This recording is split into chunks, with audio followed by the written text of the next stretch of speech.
This is Nina Lockwood. Welcome to Get Your Happy Back. Stories and insights that will inspire you to find new sources of happiness in your own life. Welcome to Get Your Happy Back. Today, it's Denise Horan. Denise, welcome. I'm so glad you're here. Well, thank you, Nina. I'm so excited to be invited on your show. Oh, my goodness. Well, thank you so much. We're going to talk a little bit about Denise's background so you get a flavor of what she does, and then we're just going to dive into our conversation about all things related to happiness. So forgive me for reading this, but I want to make sure I get it right. So Denise is the founder and principal of Integrated Management and Sales Consulting, and that helps organizations grow revenues, find new marketing opportunities, and develop effective sales and management leaders. She provides coaching, strategic business development plans. She does executive coaching and sales and management training and coaching. You launched your first book called Stories from the Sales Field, which you can find on Denise's website or on Amazon. And you've also started a Sales Club USA at the end of 2023. And to add to her many accomplishments, Denise has been recognized by the YWCA for advancing the empowerment of women, by the stakeholders as Volunteer of the Year, the Women's Employment and Resource Center as a Pearl of Wisdom and Empowerment, and by the Capital Region Chamber of Commerce as a Woman of Excellence. And I would agree with all of that. Thank you. So Denise, tell us a little bit about your philosophy relating to happiness. I don't know if you've ever formulated one, but I absolutely sat at my desk for a while thinking about this. And then, of course, I went out to see beautiful nature so I could ponder, what is happiness? There's so much involved, and it's different for different parts of your life, don't you think? I do. I mean, happiness to me years ago was watching my daughter accomplish something. Then they grow up and you're like, okay, what's next? And you're always writing the list of, what do I have to do today? What do I going to do this year? Right? You get so wrapped up in the everyday stuff that you don't really think about happiness. But I was thinking, what makes me happy? A few things. If it's okay with you, I'll touch on the work side first. Yes, absolutely. It's important. I'm one of those people that absolutely loves to work. I love my clients. I love what I do. One of the things I do for professionals is help them develop their personal brand. And when I first meet with them, I say, I think we need to assess you first. Or you really need to assess yourself. So give me some adjectives that describe you. I sat down and did that for myself also. And I'm like, my list was like, am I an educator? Am I a connector? A consultant at heart? What am I? And I realized that for me, happiness, I'm a connector and I am totally energized by other people. And what is it that energizes you? I will talk to any stranger or anybody. In fact, my famous line is talk to strangers because you never know who you're going to meet. But I love to learn about other people. What do they do? What do they like? What makes them happy? And then I realized that's actually what makes me happy. And, that's typical, I think, of a coach, right? They want to learn what someone else is doing and how they can help. It's between the, just getting the energy off someone, be able to solve a problem, to help somebody. Those are the kind of things that really make me very happy. Well, it reminds me of all of the studies that have been done on happiness over the years. And although a lot of those studies have been done exclusively with men, there have been some very long-term studies, decades long. What you're touching on that I think is really important is connection and curiosity. Mm-hmm. So connection with other people. Who are they? You never know about people. You discover these amazing things that you would never have thought looking at the person they ever did. There's that wonderful discovery. But being able to be of service is another big element of how people, according to research, find fulfillment and meaning. It's in their relationships with other people. So the connection that you create in the many ways that you do it, and also that curiosity you have about life in general and life and people. not just life overall, but people are two of the major elements that you see in all of these studies about happiness. Right, exactly. And then, I looked at the personal side, and it's funny. People need to find, I guess it's a hobby that makes them happy or an interest that makes them happy. And then look at why does it make them happy, and will it make them happy for a long time, or is this a temporary thing? So I love to cook, but I did realize I don't like to cook for myself. Not many people do. It all goes together, the creativity. It's kind of my time alone to make something, but then to serve it is a whole nother thing as well. When somebody smiles or says the food is great, then it's part of the happy. It's crazy. And when people say to me, I'm bored or I'm not happy, I say, tell me about your hobbies. Like, what do you love? You really need to go out there and do more of that. And it's even more fun to find someone who loves some of the same things. Like if you say, I love to travel. Do you have a travel partner? Or do you like to meet strangers? Or do you want to go on a group travel? Things like that. I think as we age, I know that I've changed so much over the decades. I have definitely changed what I love to do. I mean, when I was younger, I'd love to go out with my girlfriends, play golf. Now I'm okay doing day trips rather than 2-week vacations. You're just different. Yeah, I totally agree with that. Yes. Are there any either life experiences or philosophical or spiritual concepts that kind of influence your perspective? All of the above. Yeah. I don't claim to be perfect or anything, but You don't? I do. No, no one's perfect. Actually, you want to hear something great?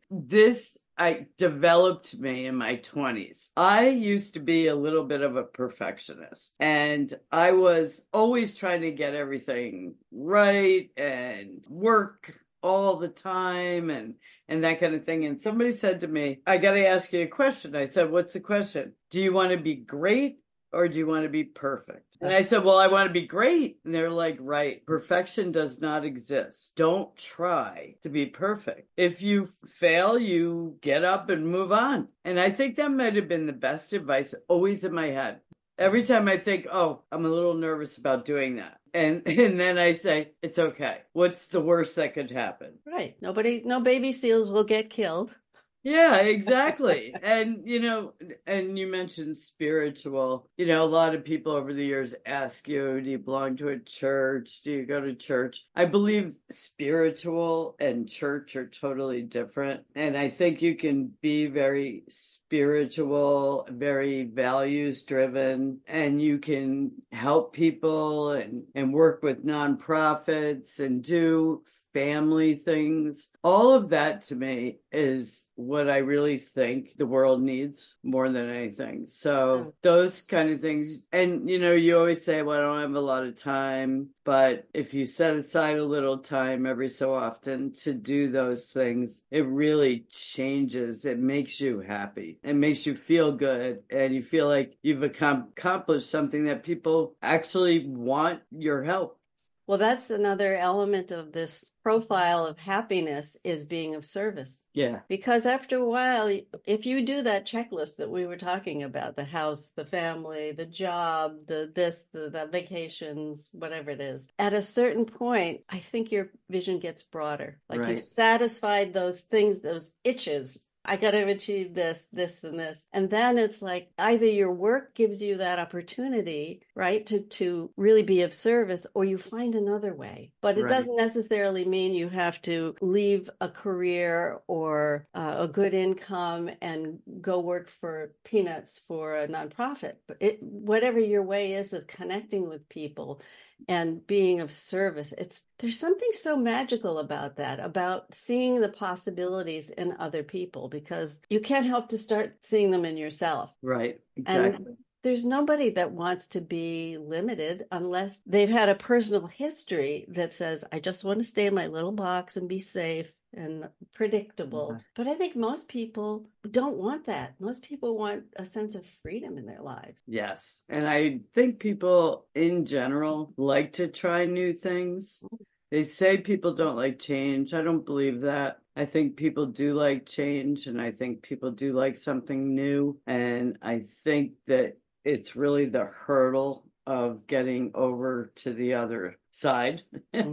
You're like, okay, I got to force myself to try it, or I need to go and see where it feels good. Once it feels good, you get an idea of that.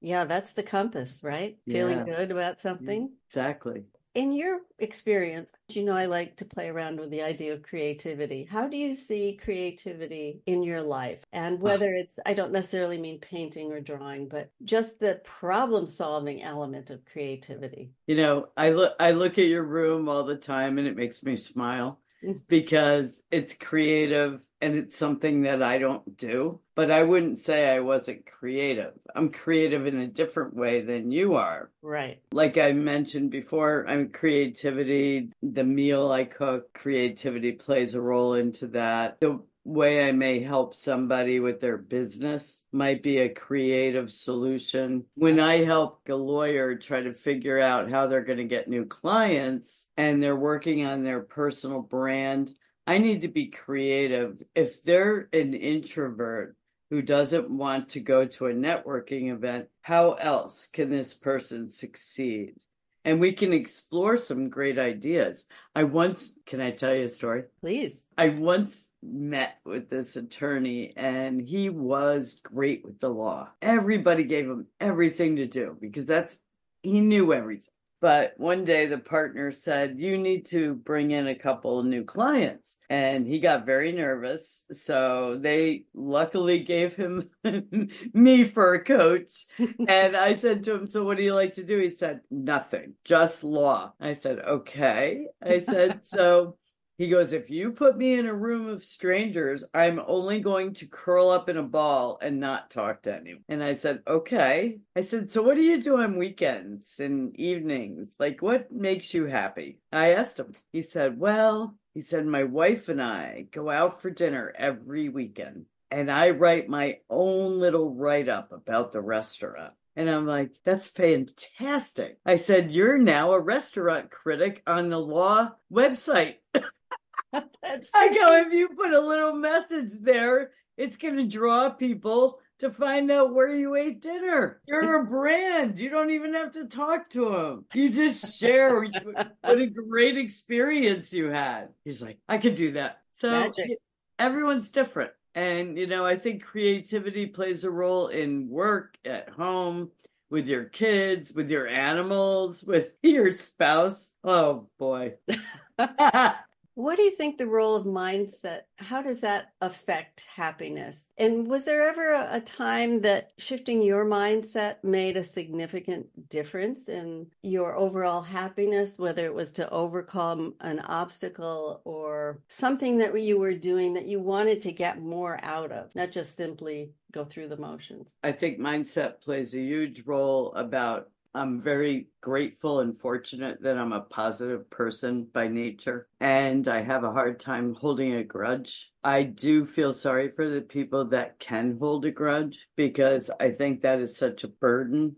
Sometimes you need to look at what is a burden on you, and that's the mindset. How do I get past that burden? I don't know if you know, but a lot of people know I've struggled for many years with a really bad arthritis. And, when you have chronic pain, and a lot of people will be like, what do you mean? I didn't know. I said, you have to have the mindset that you are going past that every day is a new adventure for you, and you're going to find a way to make it work. You know what? This Zoom thing is a beautiful thing for me. For some people who had a hard time going out and about, you find alternatives that will make your mindset, work for you and every other struggle and challenge you may have. That's such a good point. There's a difference between pain and suffering. Right. So we can be with our pain, which is the older you get, the more you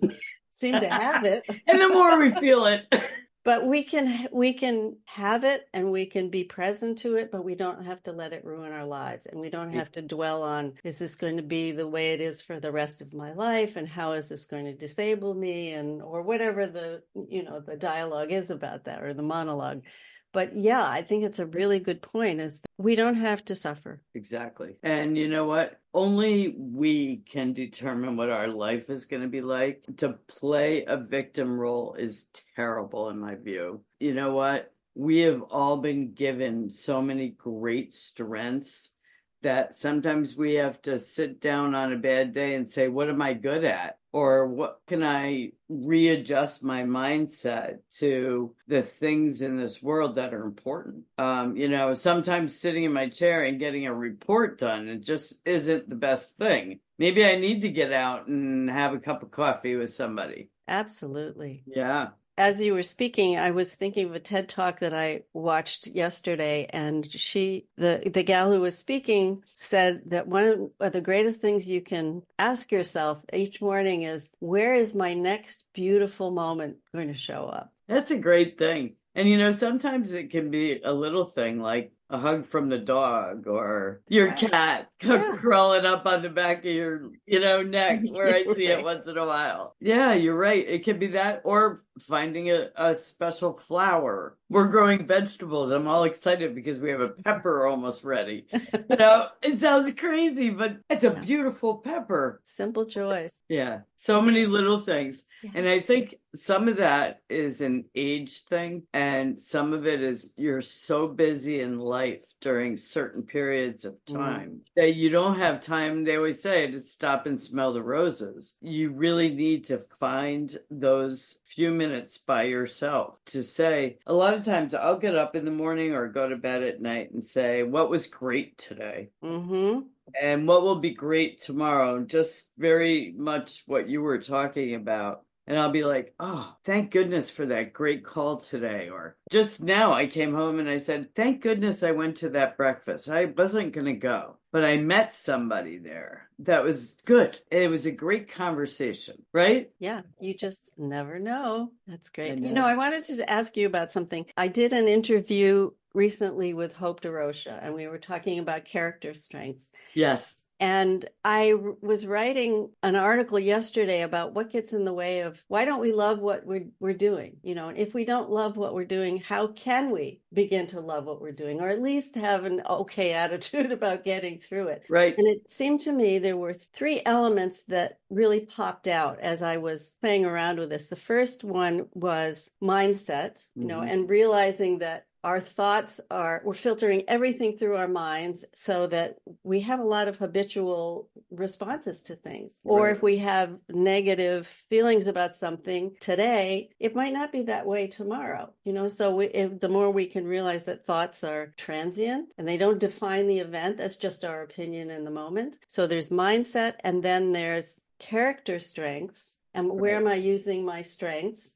Where could I be using my strengths, as a result of talking with Hope? And then values, an alignment or misalignment of values, and how that plays into our happiness and our sense of fulfillment. So I'd love to know what your thoughts are. Well, I love the character strengths, and I love to talk with Hope as well. I think on the character strengths, when you do take that assessment and you read it over and you say, wow, that really does describe me. Am I using those strengths to the fullest? Because sometimes you don't even realize that if your strength is caretaker and you're not taking care of anything, I think maybe there's a missing link there. Yeah. Right? Yeah. And I think that our minds sometimes try to play tricks with us, and we need to really think positively and get our mind thinking. Get your mind right.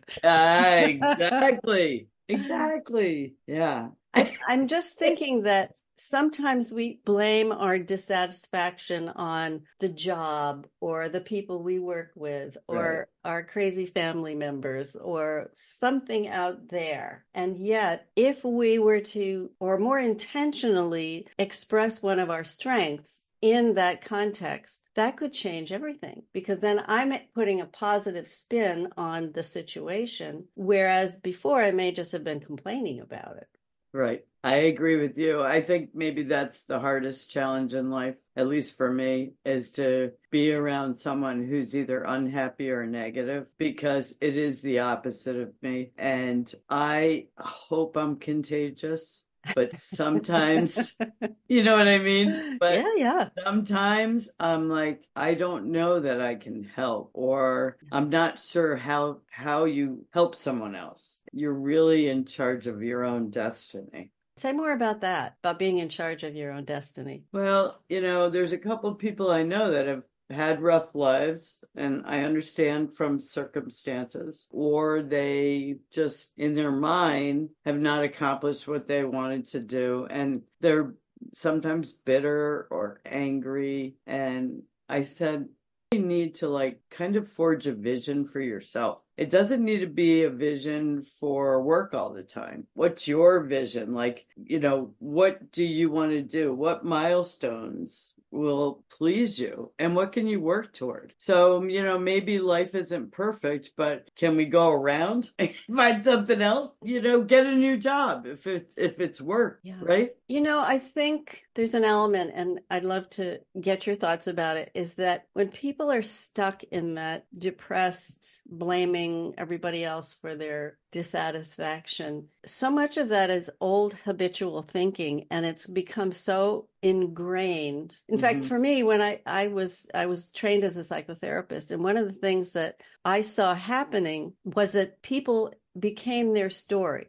The more they told it, I am a victim, I am a this, I am a that. And rather than, to me, the goal of that kind of talk therapy was to see the story that you were telling about yourself and trade it in for a better one. But so much of the time I saw people just becoming more and more and more of this story about how they were a victim. That idea of being intentional about who you are and how you start your day and how you want to show up in the world, to me, that has a lot to do with how happy we are. Yes. And I love the word intentional. It went especially in conjunction with mindset, because if something does happen and you say, I'm not going to let that get in the way, I'm going around, or I can, whatever it is, grieve or feel down for only a certain amount of time. That there is a lot of life that I'm always one of those people like, oh my gosh, I have so much to do. Because, there's a lot out there. There's so many great things we can be doing. I think that when, as you're saying, we can choose. And a lot of people feel like they can't choose. They don't have choice anymore. Right. If you listen to the news or you watch some form of media, it's always that, the sky is falling, and who wants to be bombarded with that all the time? Because that reinforces that victim mentality. However, yeah, go ahead. You would be surprised to know that I'm a bit of a news junkie. Are you? Well, you're so positive. I'm sure it's like Teflon. No. I think it's the way I can say that I don't want to be that way. Or, that poor person needs to get over this. Or maybe that's how I get it out, get that side away, is by saying, oh, this is ridiculous. And then moving on to something positive. Moving on to something positive. That's kind of the ticket, isn't it? It is. It really is. That's why I think so many of these prompts that we give ourselves, what beautiful moment is going to happen today, or what 3 good things happened today that I played a part in. Right. And how do I want to show up today? Do I want to be cranky and miserable, or am I going to be a force for good in the world? That's just kind of simple until it becomes more automatic. I often wake up with the Greek chorus in my head. These things, you got to worry about this, you have to do that, blah, blah, blah, blah, rather than a chorus of angels singing angelic music. And I have to say, okay, I see you here, but I'm going in this direction. Exactly. And it's okay to stop and slow down every so often. I think we're always at a pace. I think women also, especially women leaders that I work with, are always trying to prove something. Yes. And there's a lot of times that I'll say, take a step back. You don't need to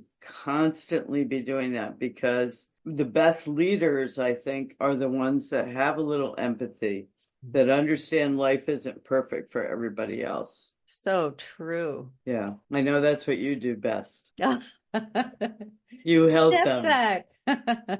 You help them. I know, I've heard it before. Oh, thank But you. it is so nice when they say, I need to step back and look at other things in life. Was it Plato or Socrates who said the unexamined life is not worth living? Ah, One of those wise men did. yes. Probably a woman said it too. It just didn't make it into the history books. Yeah. Because we're in So, a time that does need more intentionality, don't you think? yes, yes, I do agree. You do need to make a point of figuring out what you're doing. Don't let the days fly by without reflecting or planning. One of the things that makes me happy is writing a little checklist and checking it off and So many having, people do that. oh, Me too. it's like an accomplishment thing. I want to cheer at the end of the day. If they, you rarely get through them all, but if you made a significant accomplishment that day, or you made a call, and a lot of times in the evening, I'll just drop somebody a text or a note, just because I maybe haven't fulfilled all the things that I wanted to do on the help side. See, that's part of who you are, that connecting and that being of service is such a wonderful attribute of yours. All right, I need to hang around with you more often. Okay, anytime. That's great. So, what else? What would you want to say to women out there who are over 50, have lived a full life, and now they might be reflecting on what else is possible? What would you say to them? And that's probably about the age where people change so much. A lot of times, the children have grown and are headed out to start their own lives. I had 3 friends lose their spouses last year, Oh very, my. very young age. So you do know those things can happen in life, and what else do you have? And look at like the hobbies and your best relationships that you have, and how important our girlfriends are. I mean, that might sound stupid, but they really are important to us. That's a big thing. So I'm totally with you on that. I think maybe it's more an attribute for women to have friends that are confidants who you can express your frustrations, right, or your disappointments, or what you call your failings, and have someone providing you with listening, real listening, yes, and caring. And I don't know that men have that same kind of desire to be, they say women talk and men do. Yeah. I'm not quite sure that's correct, but what I'm saying is that those relationships where we can be vulnerable, and yet the person that we're speaking to sees us for who we are, beneath the right problems, beneath the little peccadillos. And they do. Yeah. And I mean, you put it so nicely. You need to know who those people are, and you need to have them close by, and you need to develop the relationships that you've made over time. And you need to continue to meet new people. Yeah. Life's not stagnant. We're the ones who get stagnant. No matter whether we stay still or not, things are still going to be changing. Yes, they are. Oh, boy. That is the truth, isn't it? We're either going to ride the roller coaster or we're not going to get on at all. Oh, I know. So do you ever read anything by Simon Sinek? Yes, from time to time I do. I bet you've got a nugget of wisdom coming. Well, I love that. I get a daily blast from him of a quote. And I love when because he mixes life with leadership. And I mean, that's the way I explained him. And a lot of times he'll be like, if you're feeling stress, look within, or take responsibility, or a lot of times it comes down to surrounding yourself and getting a good team and being able to communicate and showing empathy. All those things, like all the topics we talked about. Sometimes it's one little sentence that I read in the morning and I'm like, yes, I'm going to think about that today. Love that. Okay, one last bit of advice, wisdom, suggestion, dare. Oh, I always have too much to say, but I always say, talk to strangers. You never know who you'll meet. Build your relationships. They're very important. And do something for yourself at least once a day. At least once a day. We all are so busy, usually, at least women leaders are, looking, how do I, give back? How do I do something for someone else? But we need to step back and do something every day. Recharge our own batteries, right? And find a good hobby, right? Yes, that is so important. When I think about you in the kitchen or other people who are finding some outlet that they can express themselves in a very authentic, creative way, it's all about letting those things come out, in a way that is yours. And that kind of individual authenticity or integrity just pours out when you give it the opportunity. So why wouldn't we want to do more of that? Right. In order to solve some of the world's problems, we just have to try to share some of that positivity. Yes. Especially nowadays, it's just so negative out in the real world. What's good today? We hear so much bad, we were saying news-wise, but what was good today? And I do always hope that the media sometimes will end their show with one positive note. Somebody helped somebody. There wasn't a disaster everywhere today. I don't know if you know who David Byrne is. He used to be part of Talking Heads. I love Talking Heads. Yes. So he has an online newsletter called Reasons to Be Cheerful. Really? Yes.